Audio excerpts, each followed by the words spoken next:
Welcome back to Central Valley Talk. This show is business, real estate, events, investing, anything you do with money, insurance. We talk about all kinds of topics that have to do with you spending money, with you keeping money, keeping what's yours, and maybe spending a little less. We've asked an expert on all these topics to come onto our show. Welcome, Brian Christopher Murphy. Brian, welcome. Hey, Mike. How are you? Good. We're in Central California here. Where are you? I'm in Vicksburg, Mississippi. It's about west central Mississippi, right on the river on I-20, about 3 hours from the coast. I guess the principles are the same whether you're in Mississippi or in California about investing, spending, keeping hold of your money, putting it in the right place. Yeah, pretty much. I know your tax rates out there in California are a lot higher. Yeah. California and New York. But yeah, the principles are all the same, and of course California's got really a interesting market because it seems like a lot of people are leaving California. They're going to Texas. Why Texas? I'm not sure, but I know the exodus from the state is not such that you're seeing a negative. A lot of people are leaving, but it's not like the state's draining. The numbers are not dropping that significantly, and there are always people moving to California as well. So. Well, I think Elon Musk might be moving out of California or moving his companies to Texas or something like that.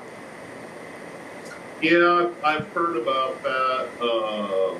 He's building a new gigafactory. I'm not sure if they're going to build cars there or if that's his new factory for robots. Huh. There's supposed to be robots available coming out for like $10,000 to $20,000, kind of for at-home use. Or I'm not sure what I would use one for, but they're coming out on the market in a few years, and that may be something a good early-in investor for somebody that's got a nice nest egg and that wants to put some money somewhere. I know previously we talked about not putting your money in the bank. You want to put it somewhere where you're hedged against inflation, because interest rates the prime going to zero really kind of threw savers under the bus. Right. No incentive to save anymore. Yeah, well, I wouldn't say, don't save, but just make sure your interest rate that you're getting from your account is at or better than, where inflation is. Last I looked, it was at 2.9, but interest rates were still, I think, around 0.25%, maybe 1%. I haven't looked at my interest-bearing accounts to see what they're getting, but yeah, you want to be hedged against inflation. Otherwise, money in the bank is losing money. But I always advise people, you can put money in CDs and bonds and things that are safe, but then you're locking your capital up for a number of years. So that's more long-term investing. They do have, 5-year bonds, 1-year bonds, but it should be in something where you're hedged against inflation. Yeah. And preferably put it into something where you're actually growing your money. Yeah, what about something like gold? Gold's a way to make for a great investment. Gold, silver, any kind of precious gems, precious metals. I advise those not so much a way to invest and make money, but if you want to park some money. If you want it to hold its value, then gold and silver are a good place to put it. The gold, silver prices, there's other metals you can buy into.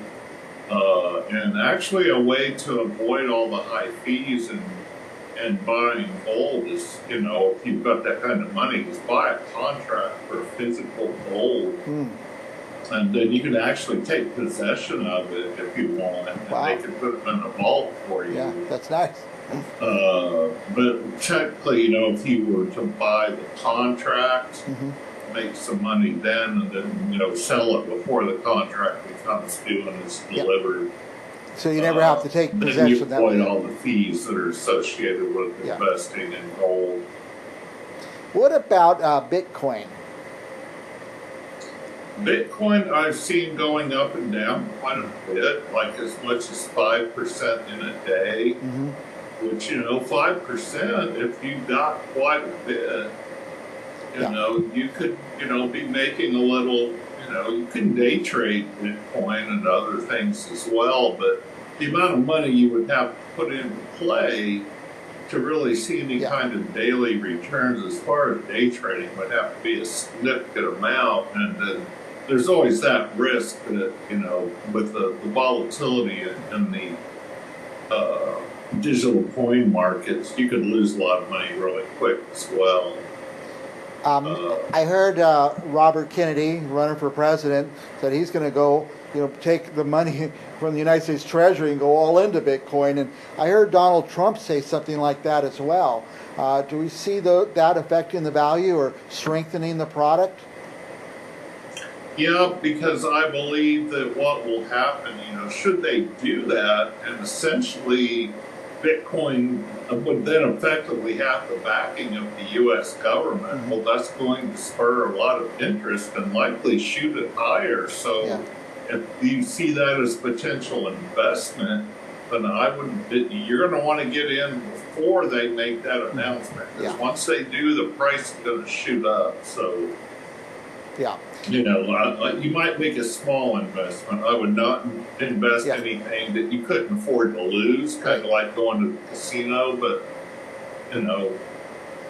if you believe, that's going to happen, if they do end up doing that, then, that could end up being a good opportunity to get in, make some good money, and then pull back out. But just keep a very close eye on it. Lose money. By the way, I tried the casino the other day as a way of investing, and it did not pay off at all. So, no, that's kind of more what we call around here in the Deep South redneck retirement planning. I think you're going there. You might have better odds there for redemption and salvation that you may have elsewhere, but again, it's a crapshoot, literally. Literally a crapshoot. Funny though, every single friend of mine, when they come back for the casino, they told me how much they win. So it seems like nobody ever loses but me. So. Yeah, well, that's kind of like going fishing. They always tell you about how much money they won. They don't tell you how much money they lost. They had that win. That's right. So maybe they won 5,000, but they actually were down, 5,500 at the time. So the winnings were really only 500. So talk about putting money. Like 50 stories. Talk about putting money to hedge against inflation. A simple bank account is not good for that. I guess real estate, would you say real estate is still a good bet for hedging against inflation? Well, they do have REIs or REFTs or something. Yeah. Real estate REITs, right, real estate investment trusts that you can invest in to where it's more of a crowdfunding approach, to where it's not just your money, a lot of other people in it too. There are real estate trusts you can invest in where more or less you're going in with a big group of other people. Right. So you can invest in things like commercial and industrial properties and because let's say you don't have the money to buy a manufacturing complex, but the group does. And you can kind of look at what are they investing in, whether it's apartments, it's residential, it's commercial, it's industrial, and kind of get in on it, without having to lay out a lot of capital. And then, of course, don't put all your eggs in one basket. Some diversification is good. Actually, when COVID hit and that big dip happened, my advice to people was, buy the dip, watch it, don't sell off, but if anything, watch the dip. If you feel like it's about down, buy some more and then watch it pop, because it popped right back up. Right. It's just that initial shock, because it shut everything down. My primary background is supply chain transportation logistics. You can't just shut supply chains down and think you're going to start them right back up again. Now, but that was a good time to buy the dip. Right before we went on the air, I looked at your website, and we had the web address on the screen here. But then I went to your YouTube channel. I found that very interesting as well. There's a lot of stuff on there. Some clips of you on different shows. Yeah, I'm guesting. I've been doing guest spots. You know, that PAR interview, it started out just an initial interview because Power Race Radio is out of the UK. And of course, the UK is, you know, the Commonwealth is 94 different countries. Yeah. And they're primarily radio, but they have a video presence as well. That's actually turned into a regular recurring spot. Mm-hmm. And I do talk a lot about what my background is and different companies I own and invested in, and you know, kind of what I do, but also giving people investing advice. And you know, it's an international audience, Yeah. you know, so I'm not real concise in my answers, and I do offer people the opportunity to consult with me one-on-one. Of course, first consultation's free, and I'd love to come and speak at different events and give keynotes, and I have a passion for speaking and inspiring people, and you know, and you can see in those PAR interviews that, you know, I spread a message of unity and creating synergy, people cooperating, working together, making the world a better place. And I do a lot of charity and philanthropic work. You know, probably my favorite, I'm patron to the Wounded Warrior Project, which is all about helping service disabled veterans and their families, and as well as a few other charities like Ronald McDonald House, and prevention of abuse of children and animals is also something near and dear to my heart. Now, did I hear you're going to start your own show or a more regular presence? Yeah, I actually have my own show that's going to be coming out on To Inspire TV and Motivation and Success TV on their streaming platforms, with additional exposure on Roku TV, Apple TV. Should be available in the channel stores on like Roku, Fire Stick. You know, those, we just began production, so I don't have a launch date. And the working title right now is How Can I Help? Very good. Very good. So we'll, you know, I'm excited about that. Is just, you know, because I've shifted from doing to teaching and mentoring, consulting, speaking, you know, because I've made my money at 58. Now I want to help other people make their money and, you know, make their dream life come through. Because it's really, to me, just a 1, 2, 3 process. You know, the hardest part is figuring out what you want. But once you figure that out, you know, house, car, clothes, lifestyle, well, go out and pick out what you want and then get it and pay for it. And I kind of walk you through the process, and then we'll get into that in the show, you know, how to find it, where to get it, how to pay for it. Right. I've been interested in watching some of your videos on how to get into a house, how to get the interest rate, buying cars. You have information out there on that. A lot of ways people should look at a little differently when they're approaching these things. Yeah, I'm really just kind of getting the channel going, but those 3 interviews, plus I've got these spots on there, and you know, I'm adding more as I have time to really. I want to, you know, give people an actionable blueprint on how they can take the steps necessary to get out there and get the life of their dreams, you know, and you know, live the American dream. But like I say, starting with home, car, job, passive income, which for those who don't know, passive income is making money that does not require you to work. You know, like you're retired and you have Social Security or 401k or a pension.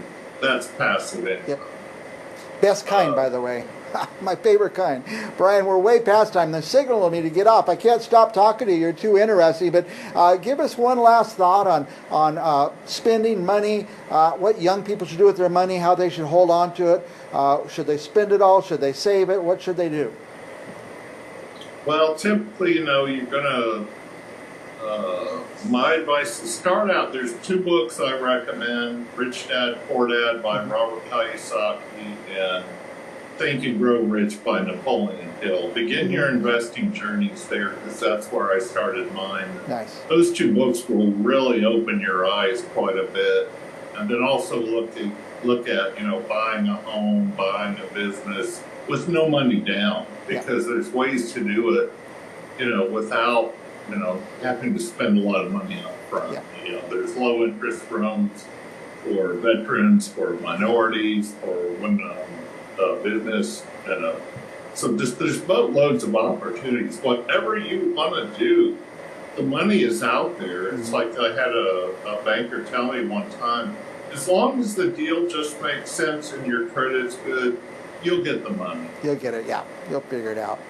Brian, you're kind of inspirational, because you're not just saying it, you've done it, and now you're helping other people do it, and we're looking forward to having you on our show more, and I'm anxious to watch your show on Roku. I have all those platforms you mentioned, so I'll be able to watch it. So thank you, Brian, and hopefully we'll have you back in the next couple of weeks. Oh yeah, because one of the things my parents taught me is if you want to learn something, talk to the people who are doing it.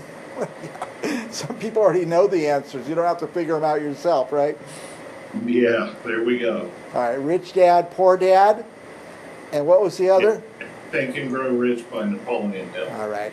For our viewers, stick around. This has been Brian Christopher Murphy. Go to his web address, check out his YouTube channel, and we'll be back with more authors right after this.